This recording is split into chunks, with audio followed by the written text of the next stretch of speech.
Today's segment, banana bread recipes. Now this particular banana bread recipe is extremely easy to make and very, very high quality. To give you an idea, some years back my wife was invited to a banana bread baking party, and she made this particular recipe and brought it to the party. And after all was said and done, the people at the party basically decided that the recipe that she made was hands down the best that was brought in that evening. And then she told everyone, well, my husband's a chef and he was a pastry chef, and he gave me the recipe and showed me how to do this, and I executed it as per his instructions. And so she can't participate in any more baking competitions or parties because of that. But that's okay. The banana bread recipes that you're going to get tonight, very, very cool, very, very simple. We're going to be doing banana bread pudding, which we see here. And this also actually has a banana and raspberry white chocolate chip ice cream in the center with a Belgian chocolate sauce over the top of it. This is a blackberry brandy Belgian chocolate sauce. So at the end of this program, you're going to get the recipes for all the banana breads that we're going to do. But the ice cream and the chocolate sauce, you have to tune into the chocolate overdose class and the decadent ice cream class for those. There's that hook. All right. Say hello to my assistant Frankie. Frankie doesn't take any lip from anyone, especially me. And during the course of this program, we're going to give you some tips on different things in the kitchen. How to take care of things, how to put things away, how to wrap things. We're also going to show you how to make a banana battered French toast with the same banana bread recipe. We're going to show you how to convert it into muffins, and we're going to show you how to convert it into the banana pudding recipe that you see before you. And this particular recipe was made with cinnamon and whole cherries. So, we are about to begin our program in a moment. But first we want to remind everybody that your participation in supporting the library is crucial for funding for the library, especially in times like now. So, anything that you can do to help support your public library and maintain the services they provide your community, I highly recommend that you light a fire under it and get going and make sure that they get as much support as possible through these trying times. And speaking of these trying times, here's a little hint to help everybody at home to get through this. If you are looking and cannot find hand soap or hand sanitizer in the stores at this point in time, don't sweat it. Buy dish soap. Dish soap is chemically formulated to dissolve and break apart fats and oils. The coronavirus has a fatty exterior to its cell structure, which basically means dishwashing soap is perfect for killing it. And sanitizing your hands at the same time without drying them out, because if you buy top-end dishwashing soaps, like say for example an Ajax or a Palmolive, wherever the case may be, they actually have lotions in there, conditioners in the soap that prevent your hands from drying out as much. So it's the perfect combination. Also too, if you go into the stores, pretty much all the stores, you're going to find they have a lot of dish soap on hand and none of the other two. And what you want is dish soap, bar none. Dish soap is known in the restaurant business for being capable of doing all these things. And so when the news came out and what was taking place in here and the other, every chef I know immediately turned to dish soap because it is the #1 workhorse in dealing with preventing cross-contamination with viruses and bacteria.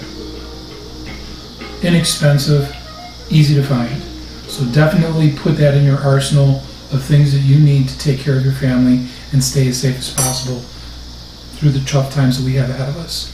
So with that said, let's move right on into making some banana bread. Okay, we're going to begin this class by making banana bread.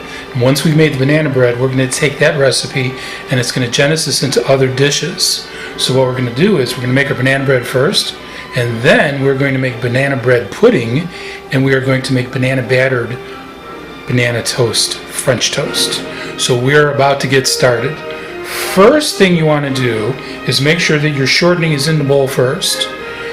After the shortening is added to the bowl, you attach the bowl to the mixer. This makes it much easier for you to start the process, so you're not messing around trying to get around the whip. We're going to add our sugar, and we're going to start it. And make sure that it's blended together well.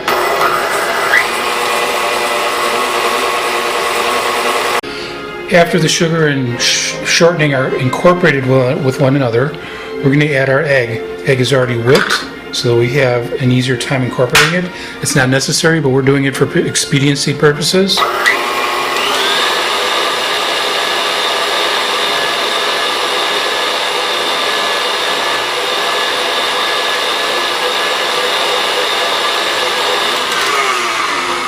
And we're going to lower our bowl, and very important, scrape the insides of the bowl well so that you don't have any extra lumps. Don't want lumps. Lumps are bad. Okay? After that, we raise the bowl back up, we turn it on, and we start to incorporate our bananas. One at a time. Let the machine do the work.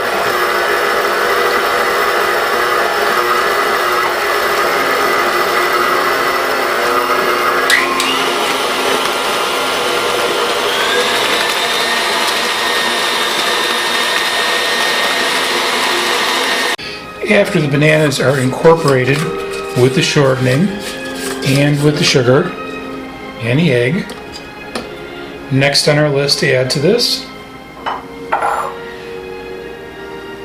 is our extracts. Vanilla, almond, if you have banana, always a good choice, and lemon juice. And again, we turn it back on slowly so you don't wear it.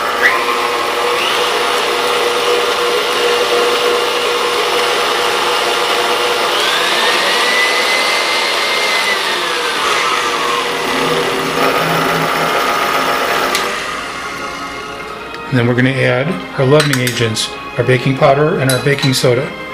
We'll let those stir in slowly and then fast.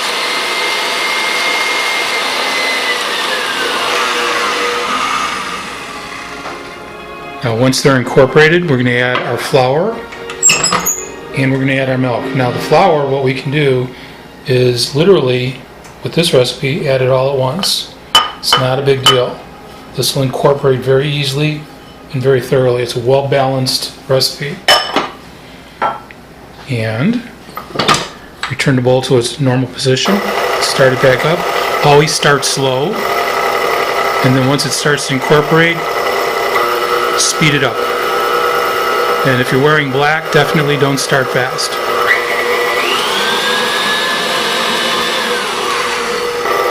I'm going to slow this down to just barely a mix. And we're going to add our half and half last.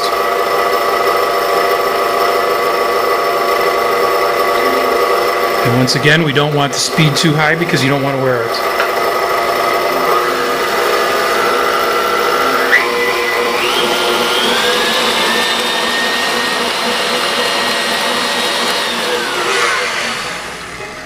We turn it off, lower the bowl.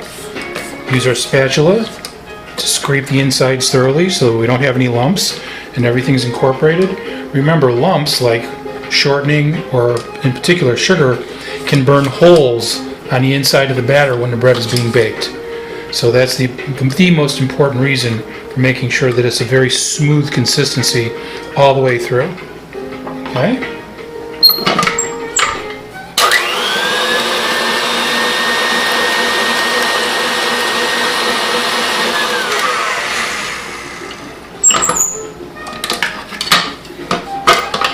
And just like that, we're done. Easy and to the point. Now we're going to fill our baking pans. One of the things you want to remember is regardless of the size of baking pan that you're using, you don't want to fill it to the point where the batter collapses in on itself from its own weight. So generally speaking, you're going to go no more than halfway up the pan, regardless of what kind of a pan that you're using. Second part is buttering and flouring the insides of the pans is not necessary. What I do recommend is using baking paper on the bottom of the pans, just like we're using here. That will prevent massive sticking if you do have that problem with your pan. So it's a nice little insurance policy. After that, the bread itself will release easily from the sides of the pan, so you don't have to worry about that.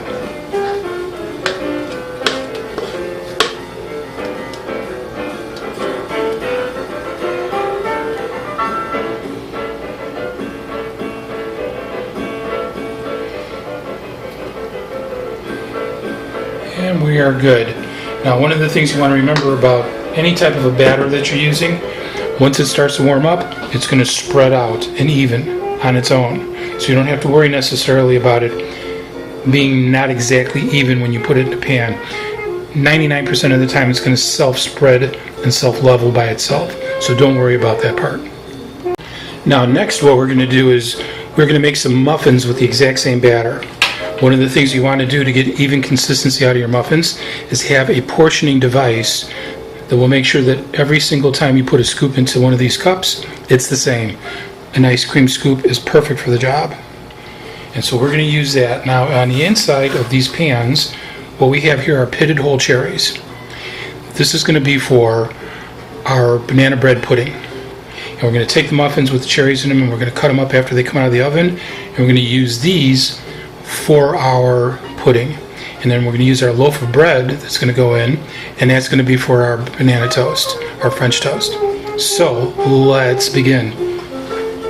One of the things you want to keep in mind is always make sure that your portions are the same, and you want to get as little of the batter on the side of the cup as absolutely possible. This way you're ensuring that you're going to get a nice even bake. Now because we're going to be cutting this up, we don't have to worry about them being exactly perfect and even, because they're going to meet their demise at the end of a French knife.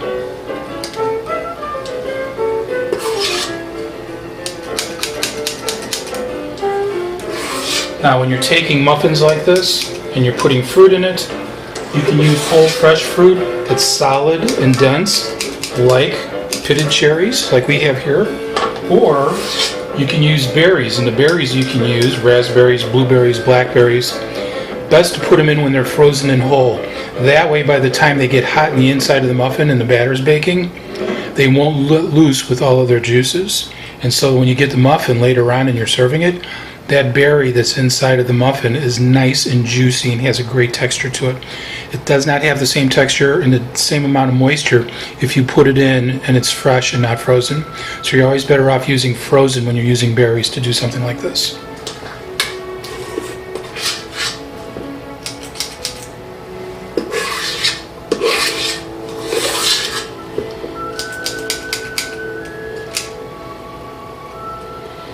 And we're all set. Pretty easy, huh? 22 minutes in, the muffins are done, and the bread's about 5 minutes away from being done. And here are the muffins. They are already done. Notice the color, nice and brown on the top, still done on the sides. Now they're going to be a little bit hot and sticky right now. We're going to let them cool off. That way they'll have more body and texture to them. And then when we break them apart and put them into our pan, it'll be easier to make the bread pudding. If we try doing it now when they're warm, it's just going to crumble and fall apart on us. Another thing that you can do if you really want them even more firm to handle with, let them cool off in the pan first, take them out, put them into your refrigerator and even your freezer before you cut them up. And then you can get nice precise cuts if you so desire. Alright, our banana bread is now out of the oven, and we are going to do a simple thing. We're just going to basically run a knife along the edge. You see I'm not even holding the pan, how simple this is.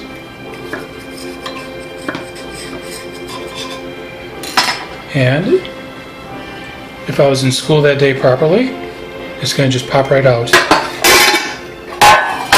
Like so. And there you have finished product, banana bread. Now when it comes to storing the banana bread till you want it, you take a sheet of plastic, lay it out across your table, put the banana bread into it like so, tear it off, and fold it.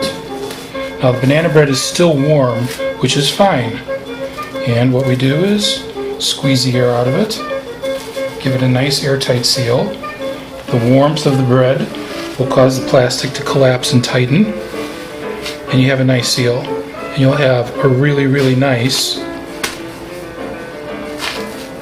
sealed product. So you don't have to worry about it getting stale on you, anything getting into it like odors, and you're all set and ready to rock and roll.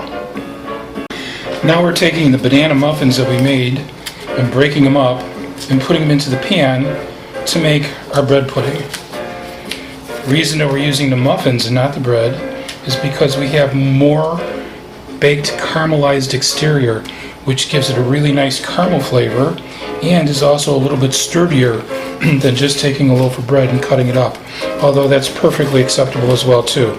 This is just what I think is a superior version of doing the same thing. As you can see, we're not going to get any crazy about this. We're just going to break it all up and fill the pan, and then we're going to add our batter and we're going to pop it into the oven. And now we're ready to make the batter for the banana bread. And in here we have all of our ingredients except for our milk. And all we have to do is just turn it on and slowly add the milk, and we're all set and ready to rock and roll. Okay, here we go. Pretty easy stuff.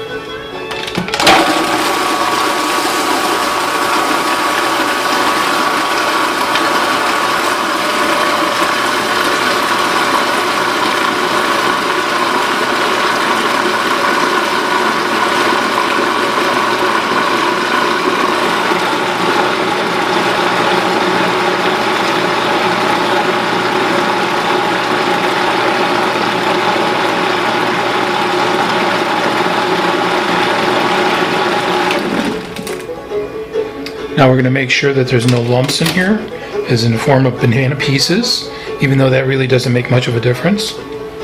And we're in pretty good shape. There's only one piece that we can see.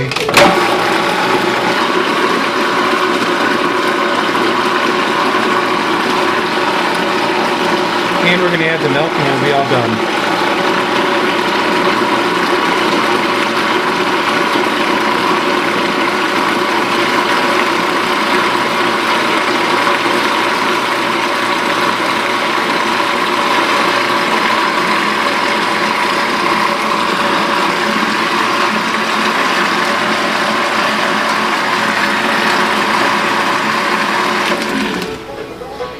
It was that easy.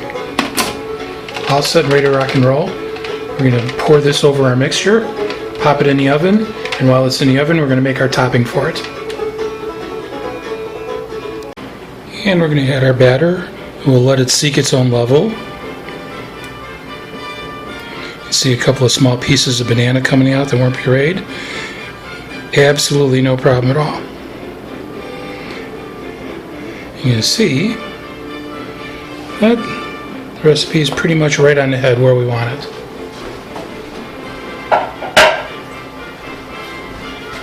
Now what we'll do is we'll use this knife to basically make sure that the batter gets all the way through in between everything.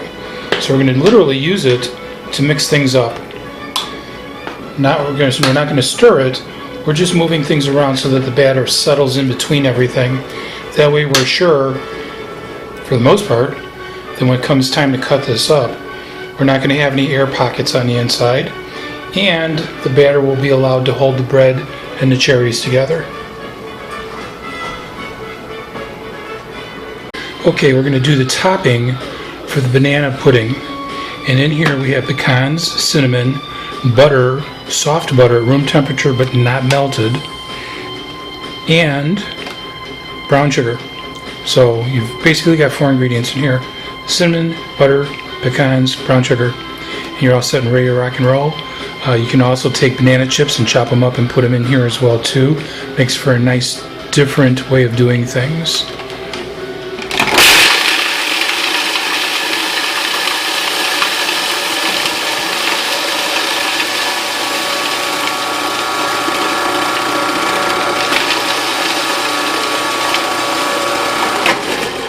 We'll turn it off and make sure it's getting mixed up properly. You can see how there's still a lot of butter there.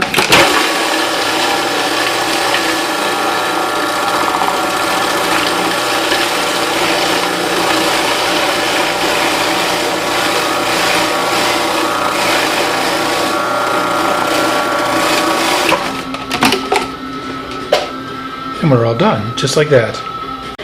Now we're going to add the topping. The bread pudding is done. Not quite fully done, but very close.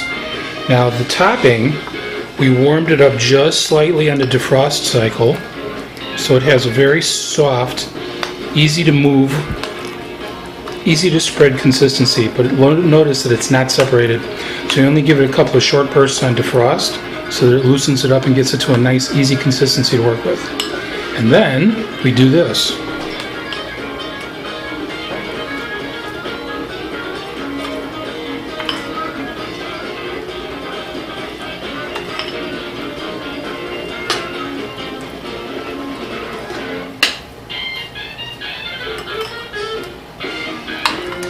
Now, if you have any little pieces of butter that are left that are not completely chopped up and spread into the mix itself, don't worry about it. This is going in the oven and it's going to bake. And it'll dissolve and blend in with everything else. So that is absolutely not a problem.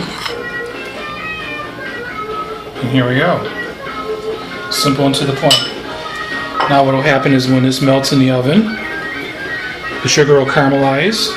We'll mix it with the pecans and the butter will literally melt and sink into the bread pudding, and you're going to have a really decadent, almost a German-style streusel topping for the top of the bread pudding. And then at this point in time, it'll be easy to cut up and pull out of the pan, or to actually scoop out with an ice cream scoop. You can do that too. Either way, it's going to work out well. Okay, back to our favorite piece of equipment in the kitchen for this video is our food processor. And we're about to make the banana batter. Once again, very simple method. Everything goes in a blender. We turn it on. We'll let it blend. And then we'll check the consistency and see how it handles a piece of banana bread going into it and then going into a skillet.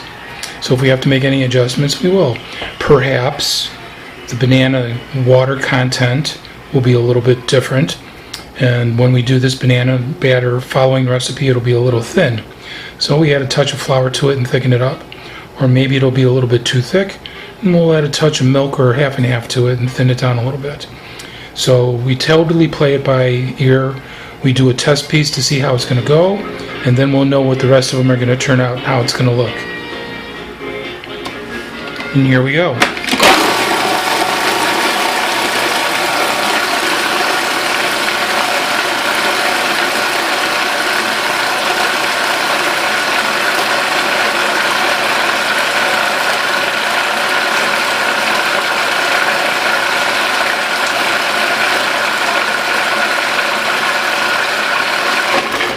Now we're going to turn it off for a couple of seconds and we're going to scrape down the sides. We're going to turn it back on for a last blast to make sure we get the last few pieces. And then we're going to start making us some banana battered French toast. In the meantime, we're going to take our banana bread pudding out of the oven and let that cool. Okay, here we go. Now the banana bread is done. It's in the loaf. We already had it wrapped up in plastic. To show you a cute little trick, you do not have to tear all the plastic off. You can keep it exactly where it's at now that we had it sealed up when it was a little bit warm, because you got a nice flush seal with the plastic. And this is what we're going to do with it.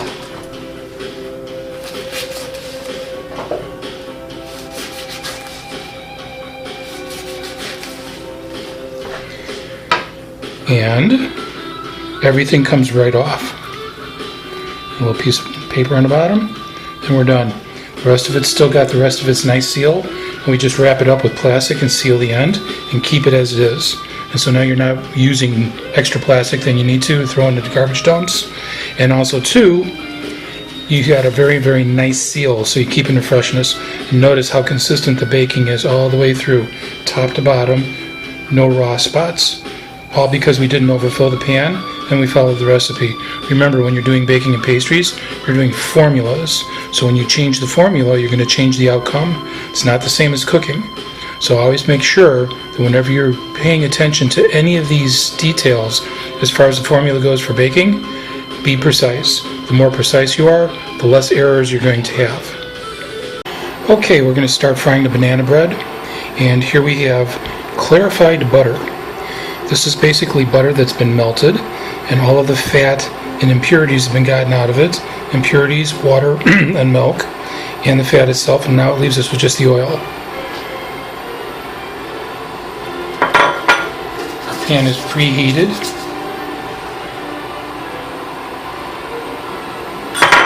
And without the fats and milk, the temperature for frying is much higher. Remember, whenever you're adding anything to a pan, like I'm doing now, always do it slowly.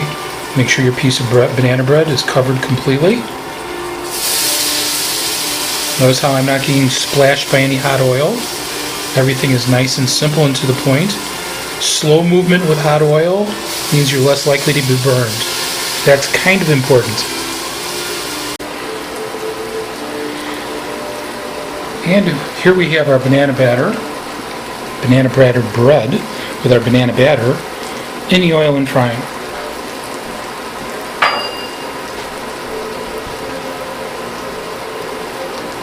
Now you're in no hurry. You want to take your time and let the pan do the job for you. Okay?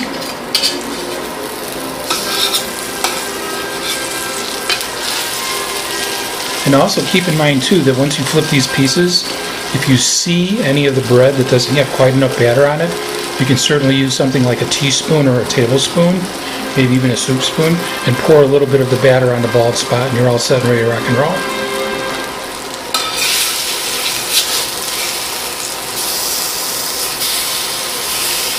And we got a nice golden brown color. So what we're looking for.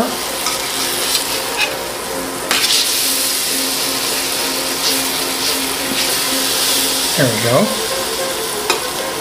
You can see how it's caramelizing quite nicely. Whenever you get that nice brown color like that, that's natural sugars or the sugars that have been added to the batter that are caramelizing because of the heat generated by the pan and the cooking element itself. And on this one exposed end, we're going to add just a little bit of banana batter, as I was explaining earlier. And just like that. No problems. All done.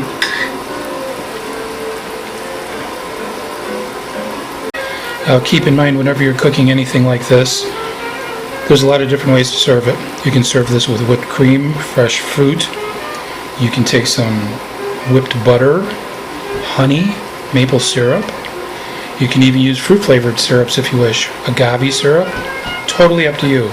Whatever floats your boat, go for it. Don't slow down, do what you want to do. After all, it's your kitchen and it's your food, so do it the way that you want. Your rules in your own kitchen. And we're going to put our banana bread onto a plate now and have a sample and see how we think it's come out.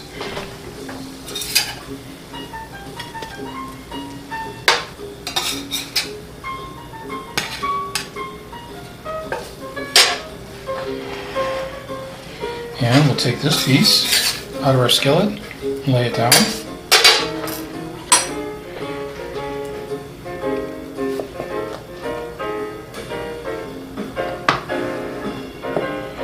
Make sure it's not too hot so you don't burn your lips.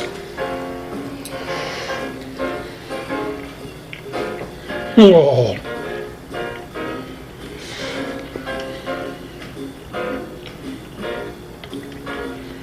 That's the best batch I've made all day. How about that? And it's time we got a good look at that banana pudding. See how that's going to come out now that we're going for broke. Let's check this out.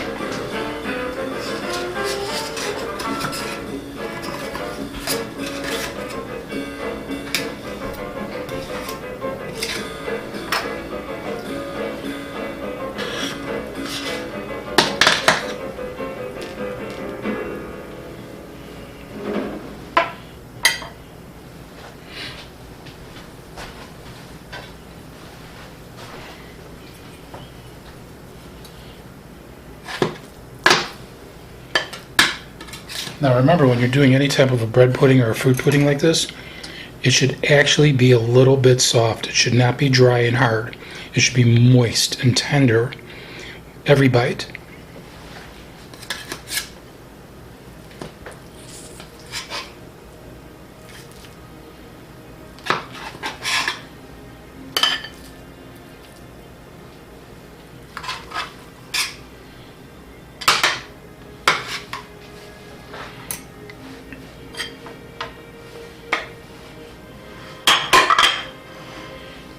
And here we go. Bread puddings like this are excellent with ice cream. Oh. That's serious bread pudding. Spot on the head. Notice how it's nice and soft and tender and moist all the way through. Excellent texture. Nice and hot. And notice how the topping isn't hard and crunchy. It's moist and it seeps in just like a sauce. This is what you're looking for. And of course, you get your bonus when you find the cherries.